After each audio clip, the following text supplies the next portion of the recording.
Video. Hey, awkward. I don't have the video ready. Here we go.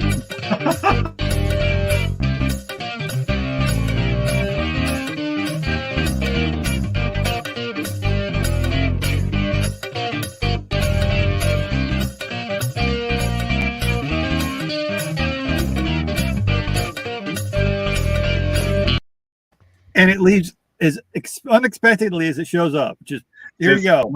You might as well just in the middle of the thing just start playing that like randomly at 7.5 minutes. Just hit go.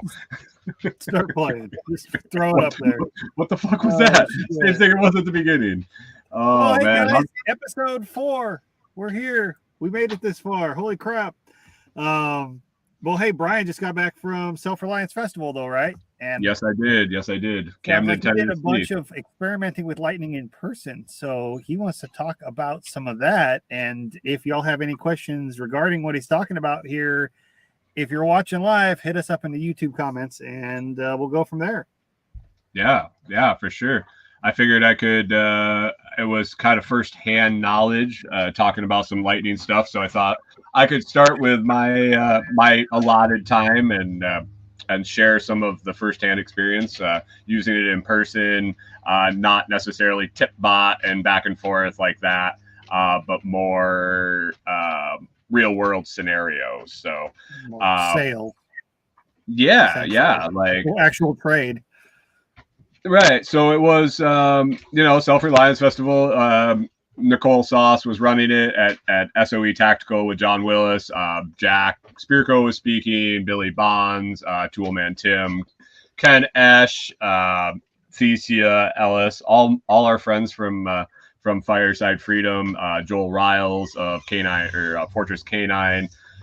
Oh man, there was a bunch more. The after party was there. Pretty much everybody in Nate and Aaron. Yeah, there were just in the crowd. Yeah. Oh, Brian did a build from the after party. Brian Norton. Patty was out there. It was a bunch. It was fun. But anyway, so it was a festival setting. There was a crypto feel there. It seemed like a lot of people had Bitcoin accepted or crypto accepted or was mentioned in the vendor when they were talking to you or this or that. A lot of cash.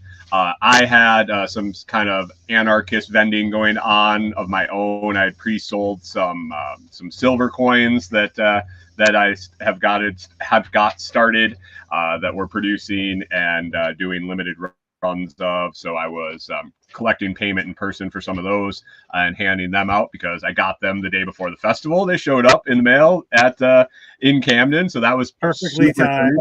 Yeah.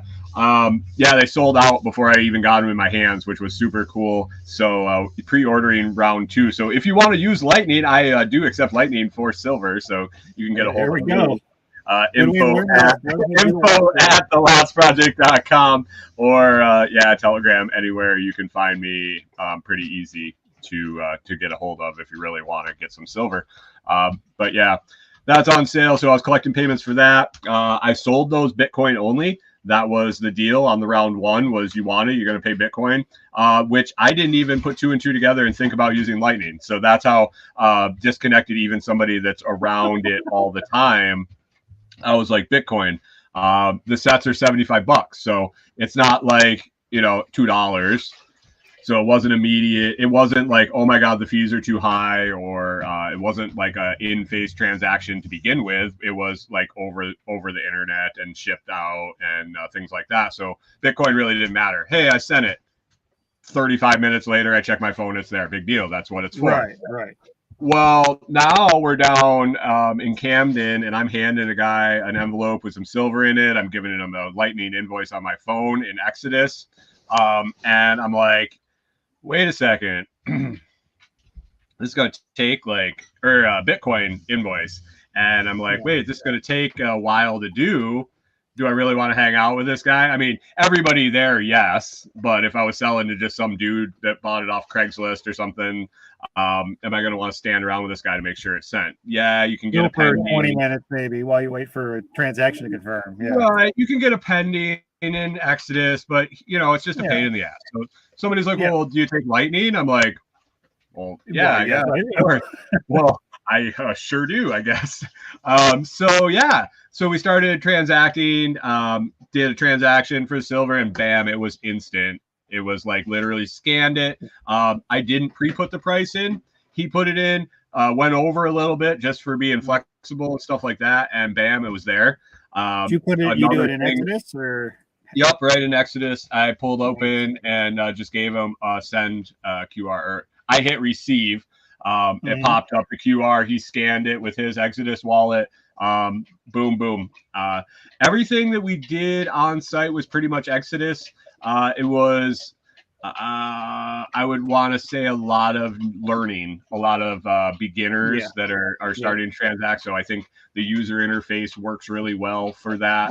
Definitely helps. And That's what easy. Jack and I did back at Float Fest, and that was the first time I ever did a Lightning transaction. So yeah. So we did silver. I did the second silver. We went to use Cash App, and unfortunately, he hadn't verified his crypto side of Cash App, so he had to go through that process. We're going to take care of it online.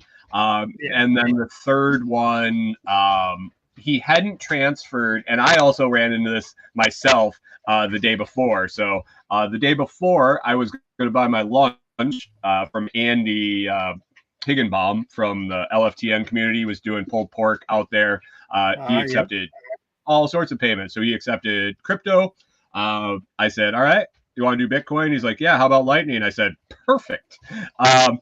Paid for lunch and went back for more later, and I didn't have enough in my Lightning wallet. So I was like, okay, I got plenty in my Bitcoin wallet in Exodus. So I was just transferring it over. I hit transfer. The amount shows up on in my Lightning wallet, and it's there. And so I went and scanned the wallet, and it said transaction failed, insufficient funds. And I'm like, what the fuck? It wasn't available until the vault cleared. Well, right. He's looking at it. I'm looking at it. He's like, and then I finally was like, oh, it says deposit teen. It had ing after it. It wasn't done. Yep. And then I went back to the Bitcoin side, the on-chain side, and there was still a flag there that was processing. And it gave me the option to speed it up. I looked at Andy. He's like, dude, I'm pretty sure I can get it from you. Let it transact and let it confirm and head back. 45 minutes later, I swung by, and it was like, it took me longer to tell him I was there to pay him, and for him to get his phone out of his pocket, then to send the funds. Yeah, so yeah. Once you're actually doing it. Right. And it was, so it was very comparable situation to what Jack always says about going to the bar with the cash in your pocket, you're ready to spend. And, it even goes a step further with transferring your Exodus wallet funds into Lightning is almost like taking it from your savings account, your like bank savings account, not your investments, but your bank savings account, withdrawing with an ATM. But there's a delay. You got to run to the ATM. You got to put your card in. And then you got to drive back. So maybe it's going to take you a half an hour. Maybe it's going to take you an hour and a half. But it takes that time to get that spending money into your pocket again. Those larger transfers, right? Which is why it's spending money, because it's there and it's the most convenient form of it. If the other stuff was convenient, we wouldn't need the more convenient option. Exactly. And that's what I said. That's what I was telling. So later on, when my customer was running into the same problem, he was freaking out. He's like, it's not working. It says it's there. I was like, okay, cool. ING on the end of deposit, and it's still depositing. And I told him, and I was like, it takes a while, but it's an on-chain transaction. But once it's there, it is scary, like lightning fast. Weird. They named it like that. But, it's crazy. Lightning super fast once it's there. And he's like, okay, cool. Waited, went to a meeting, came back out, boom, it was there. So I've had nothing but good luck with it all weekend. It's worked great. I haven't had any failed transactions, no surprises or anything. So, and that's the fun thing about it. It sounds really, really, really scary when you hear failed transaction, because I've had a couple of them just bouncing stuff back and forth to myself, just especially if it's like I'm playing with this is kind of like a node thing and it's not really funded too well. You can run into that stuff, but when it fails, it's not like your funds just disappeared. It's just the transaction. Yeah, and I had rolling. somebody ask for a instructions to get a static QR code for whatever wallet that it makes sense. I told them Tipbot really, just Tipbot's as the definitely LA. the easiest way to go. Yeah, there's a couple other ways, but Tipbot's going to be the easiest way to go. If you want, I did like the FAQ thing on the itty bitty tips. There's like a whole section on how to do that too, and where to get the QRs because it's LNURL based, which is the same thing basically as what I built that all on. So if you can access it. Yep. So I'll send her that information but yeah, it was a good crypto weekend. I was impressed. I was impressed at how many people were using it. How many people I saw using it other than me, just interacting. Like that's easy to see because I'm doing it. It's on my phone. But seeing other people scanning each other's phones and hearing it in the background, hearing crypto terms and stuff like that. So I was excited. I was happy.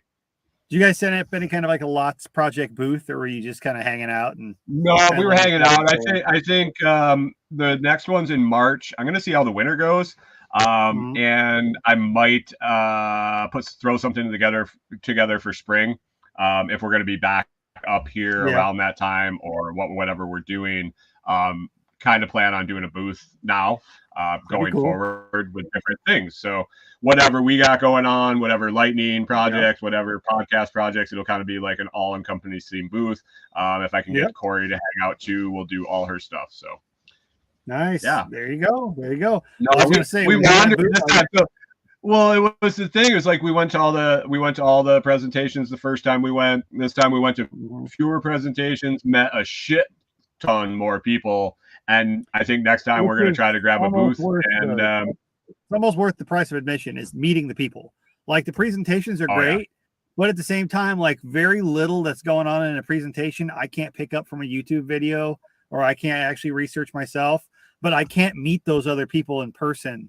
You know, to me, that's more valuable the time spent. And when I go to and I have my motivators. That I know it doesn't matter even what they say, just how they say it and the topics they talk on motivate me. So I wanted to catch those. And like I had some friends doing their first presentations, and I had some friends doing presentations I wanted to see.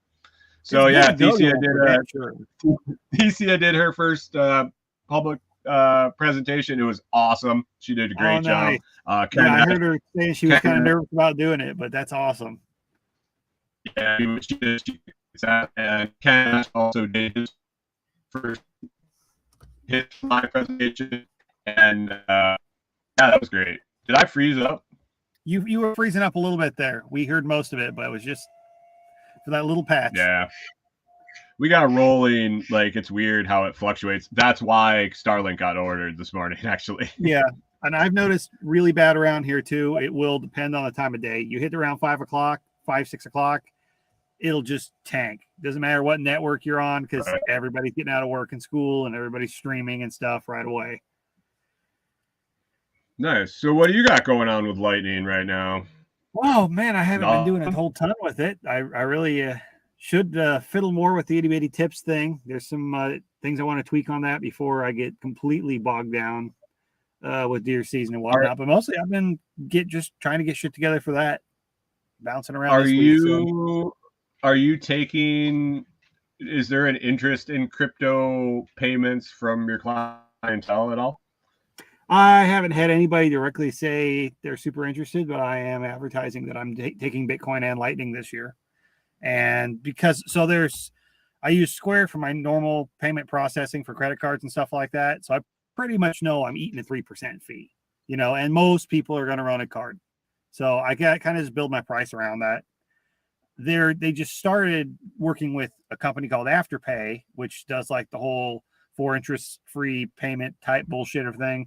I can offer that now through Square, but it costs me 6%. I still get my money right away, but I'm like, fuck. So I said, I'm going to go ahead and take it. But the way I built it out was, here's my price. You can use Afterpay, but you're going to pay a 3% processing fee for me to do it. So I thought doesn't hurt me at all. And then if you want to pay me in Bitcoin or Lightning, it's a 3% discount. So actually incentivizing it a little bit, like, hey, maybe I'll try it. 3% discount, sure, why not? Maybe I can onboard some people. Give them 5.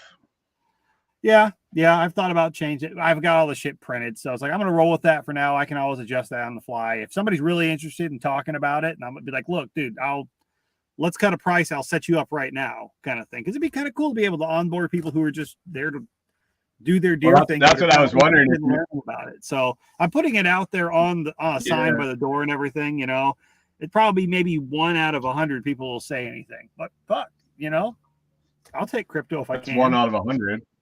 Exactly. And it might just get people asking questions, because sometimes it's like anything. That's what it takes.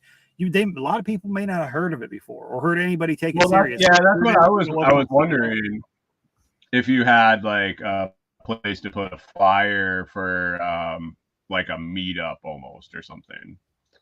Yeah, that could be possible. And I know there's some folks that do something down by Conroe, but I don't know. That sounds like another thing to organize.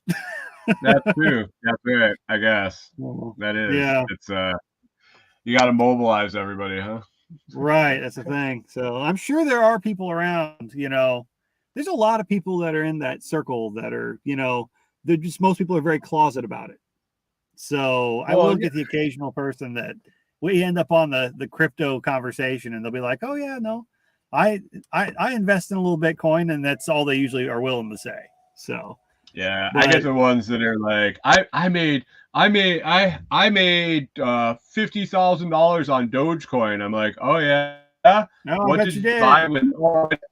I didn't sell it before it crashed. I'm like, oh, guess you didn't make 50 grand. You were up that high, but you didn't make that shit. Right. You didn't make it unless you got out and sold.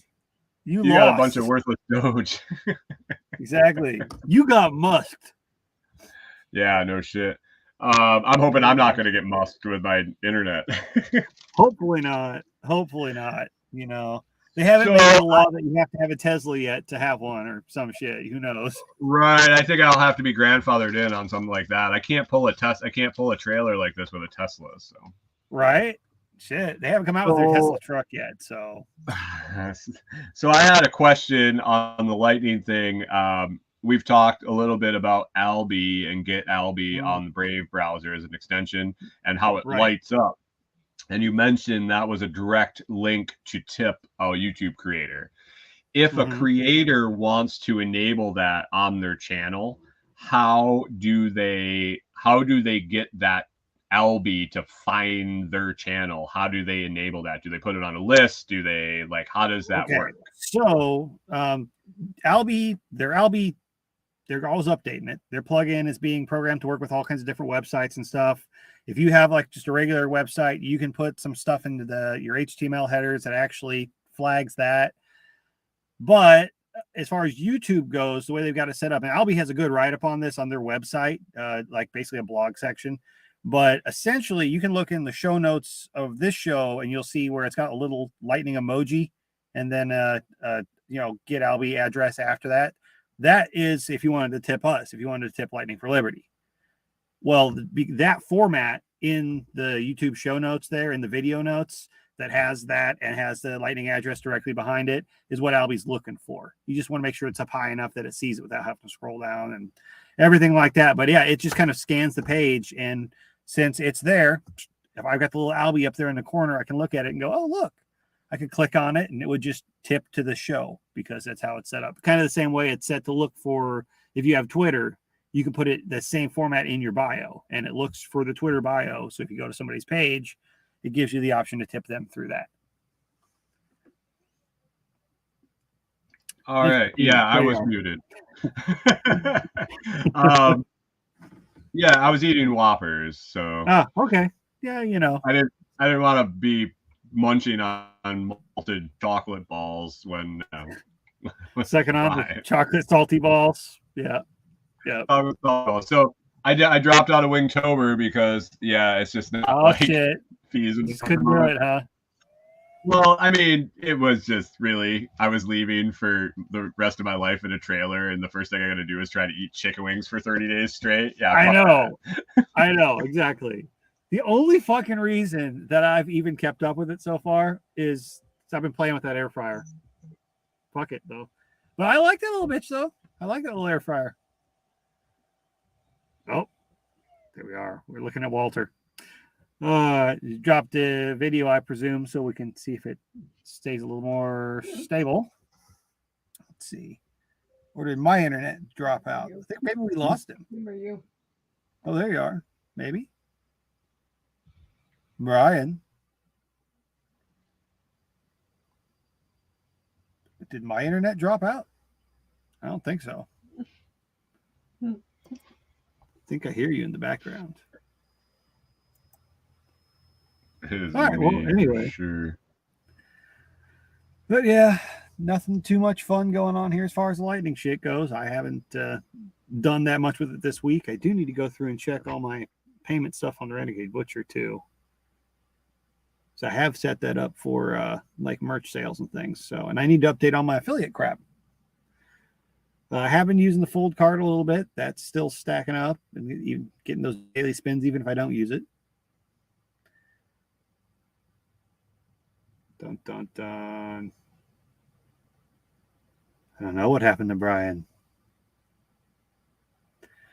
But yeah, no, so if anybody has any kind of questions, feel free to pop them over there in the comments. I don't think we've got anybody watching yet, but there could be somebody on Telegram. I need to check the Telegram. Hey, look, we got Brian coming in. We've got double Brian from the Lots Project here. How is that? I can still hear you talking in the background on the other one. I'm like, what's going on here? Are you on your phone on one or what? No, I'm not on my phone. All right, well, let me remove this one. It just went like that. It's been stuck. I've been sitting here talking, but I could hear something in the background every once in a while, like your mic was still on. Unless I was just hearing like feedback. It was weird. I don't know. Oh, yeah. All right. Well, anyway, technology.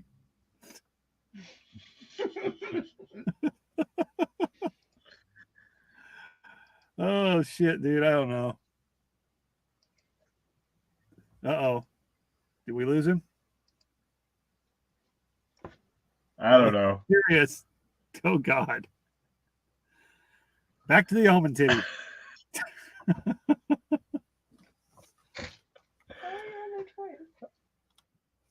What the hell? I don't know what's going on with Brian there. I think he's enjoying himself a little bit too much. But, oh, I guess we shall see. Yeah, I don't know. If nobody else pops in here in the next little bit, I may just close her down. But I mostly wanted to kind of go over all his experience there with, actually taking lightning in the flesh, in the wild. Oh, yeah, Brian says his internet's trash at the moment. I kind of figured. But, it is what it is. That's part of being on the road. So, life goes on. Let's see here. But what he was talking about as far as the Exodus, for taking lightning transactions, I've had no problem with doing it that way in person. Super easy with the QR codes. It's a little more cumbersome when it comes to doing the tipping type thing because you don't have a stable QR through that. It doesn't play as well with like the LN URLs and stuff like that some of the other wallets do. So you don't have all the features, but for just in-person payment, super easy. And it's probably the best place for most people to start, especially if you've already got some Bitcoin to play with. So seems work pretty good. Cash apps work pretty good for me. You do have to go through the kind of KYC type thing, but you're going to run into that anywhere if you're actually going to buy, if it's an on-ramp platform. You're going to pretty much have to, I'm not saying it's the only way, but if you want to do shit by the books, that's how it's going to have to be. So there is that. Let's see. Brian might be trying to come back on. Yeah, I know you're internet shit. Hey, I don't know. There Are he you? is. I can hear you. Can you hear me? I can hear you. Yeah. Oh, Yeah. Why is your screen black? My screen's black. I'm looking at an almond titty that's talking now. I don't know. I'm showing on mine. Oh, I don't know. Maybe I need to pull up the Telegram stream on my phone and have a look. What are we messing with here? Tech time with everybody. Guys, we know about the technologies. We smart. Let's see. Oh no. Let me This join is this so here. bad. No. Oh man, no. Leave. No, I'm showing up. Your almond titty's showing up. So I think it's just your internet. Oh. Your downlink's bad enough you can't see me. I'm sending you audio of what I'm hearing on Telegram. Wait, what? Okay. Oh no. This can't be good. Oh, it's Robotron. Is it? I apologize to that any bad? listener that's made it this far into this episode. Oh, I tell you what. Say I just listened to myself and it sounded okay on Telegram. I wonder if it's your connection. What was that? I said I was just streaming the Telegram stream on my phone and it sounded fine. I think maybe it's your connection. Yeah, I think it's probably my connection. Damn it. Damn interwebs. Oh man. All right. Well, I think I'm gonna dip out and restart everything and try to have it good for the after party. Since we're here about 26, I don't think I'll be able to reboot and get back on. Yeah, no, you're fine. I figure I'll probably about wrap it up anyway. So, hey, I'm just glad it stuck in long enough for us to actually get the SRF experience out of you before it craps. So, hopefully, I'll see you on the after party. All right, catch you later. Hi, man. All righty, there we go.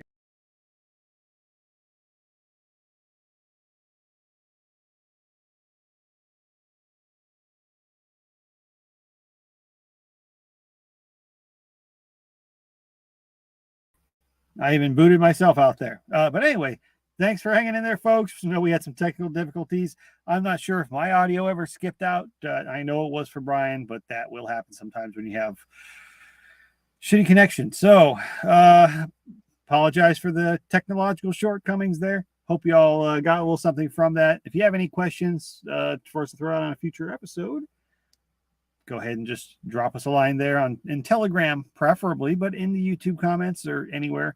You can email us. We're easy to find. So all the contact information is down there in the notes or back on the YouTube channel information. All right. Thanks, y'all. Appreciate y'all hanging out. Have a great day.